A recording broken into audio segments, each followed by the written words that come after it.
Chapitre 8. Sous les bandelettes. Ah! Ça brûle! Hurla Jason.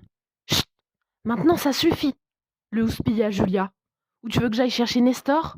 Nom d'un chien! Arrête de gigoter ou ce sera pire! Impossible!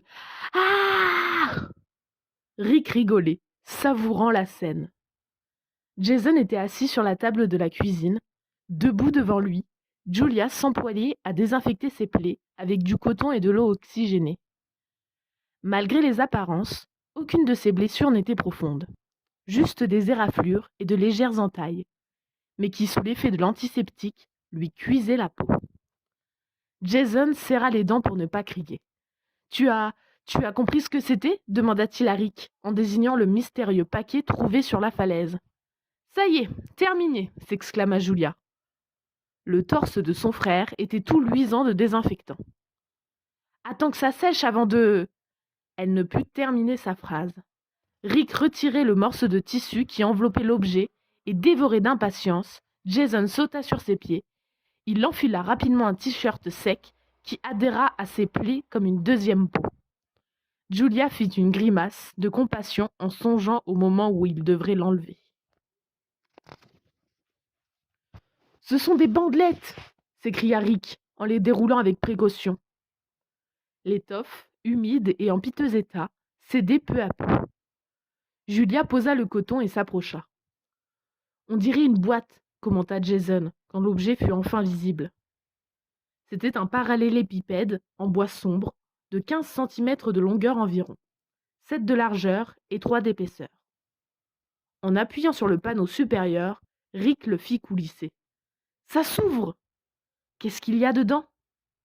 Les adolescents froncèrent les sourcils en découvrant une centaine de boulettes de terre glaise et un minuscule parchemin retenu par une cordelette qui, à peine effleurée, s'effrita entre les doigts de Rick.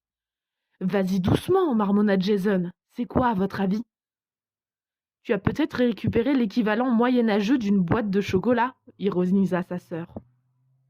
Avec une extrême délicatesse, Rick étala le parchemin sur la table. Il comportait des dessins et des symboles étranges. L'orage s'éloigna, aussi soudainement qu'il était arrivé. Un soleil timide apparut entre les nuages, faisant briller les gouttes de pluie restées accrochées aux branches et aux brins d'herbe. Nestor était dans la serre, occupé à choisir les plantes à repiquer dans la partie défrichée du jardin. Il s'était réfugié là, savourant le bruit de l'eau qui tambouronnait sur les vitres obliques. Il ne se faisait pas de soucis pour les enfants. Un coup de vent et une petite averse n'ont jamais tué personne, pensait-il. Il risquait tout au plus un bon rhume.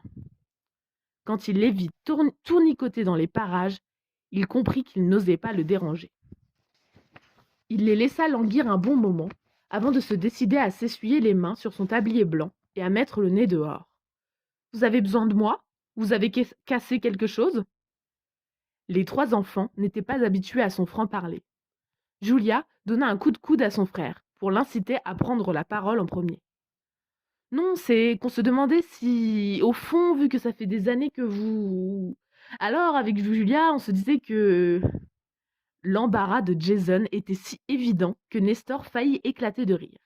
« Alors, c'est pour aujourd'hui ou pour demain ?» railla-t-il. La rudesse de Nestor n'était pas de la méchanceté. Il était de ces gens qui n'ont guère l'habitude des contacts, voilà tout. Jason choisit d'aller droit au but et lui tendit le petit rouleau de papier. « On a découvert ça, dit-il, et on ne sait pas ce que c'est. Alors on a pensé que vous pourriez nous éclairer. » Nestor ouvrit le parchemin, légèrement déroulé, qui laissait apparaître quelques symboles. « Où l'avez-vous trouvé ?» fit-il d'un air grave. Ils s'arrêtèrent sur le parapet d'où partaient les escaliers. Jason indiqua tant bien que mal l'endroit où ils avaient découvert la boîte, passant sur les détails de sa chute et sur le fait qu'il avait frôlé la mort. Quand il eut achevé son récit, le jardinier, qu'il avait écouté en silence, demeura pensif un long moment. Il paraissait absorbé par le fracas des vagues et les cris lointains des goélands. Il finit par se ressaisir et rendit le parchemin à Jason. « Non, je ne sais vraiment pas quoi dire. Je n'ai pas la moindre idée de ce que c'est. »« Une sorte d'écriture peut-être, suggéra le garçon, comme des hiéroglyphes. » Ce ne sont pas des hiéroglyphes, commenta Julia. J'en ai déjà vu. Les dessins sont différents. Et ils sont en couleur.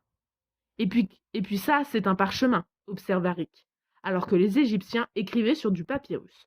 De toute façon, ils ne se seraient jamais arrivés jusqu'ici en Cornouailles. Pourquoi pas, répliqua Jason. Parce que ce n'étaient pas de bons marins, continua Rick. Ils avaient des embarcations en jonc tressé pour circuler sur le Nil. Elles n'auraient pas résisté aux vagues du grand large, sans compter qu'à l'époque, on ne connaissait pas le gouvernail. Nestor regarda le garçon aux cheveux roux d'un air admiratif. Donc ça ne peut être qu'une plaisanterie, conclut Julia. Je te l'ai dit, un coffret de chocolat pourri. Jason soupira. Tu parles. À quoi ça me rimerait de cacher une boîte pleine de boulettes de terre dans une falaise? Et cette inscription, qu'est-ce que c'est? Un mot de remerciement, décréta Julia, imperturbable. Et feignant de lire les mystérieux symboles, elle poursuivit. Ce fut un réel plaisir de dîner chez vous, bla bla bla. Maman en rédige un à chaque fois qu'elle et papa sont invités chez leurs amis. Moi, je dirais plutôt que c'est une sorte de plan, hasarda Jason. Peut-être qu'un vieux pirate était basé à Kilmore Cove et qu'il a caché son trésor quelque part dans les parages. Nous y revoilà, s'exclama Julia. D'abord et maintenant un pirate. Elle ne prononça pas le mot fantôme devant Nestor. Mais Rick et Jason la comprirent au quart de tour. L'ancien propriétaire, commença le jardinier. Puis, se ravisant, il s'éloigna en détachant son tablier d'un geste presque rageur. L'ancien propriétaire quoi? Voulut savoir Jason, qui alla vivement se poster entre Nestor et la serre. Le jardinier le repoussa gentiment de la main. Laisse tomber, fiston, c'est sans importance. À sa grande surprise, le garçon cria. Aïe!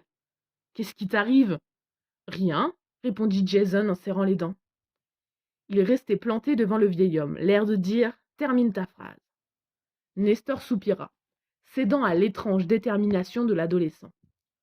Je ne crois pas que ça puisse vous intéresser. Mais enfin, l'ancien propriétaire était un passionné de langues anciennes.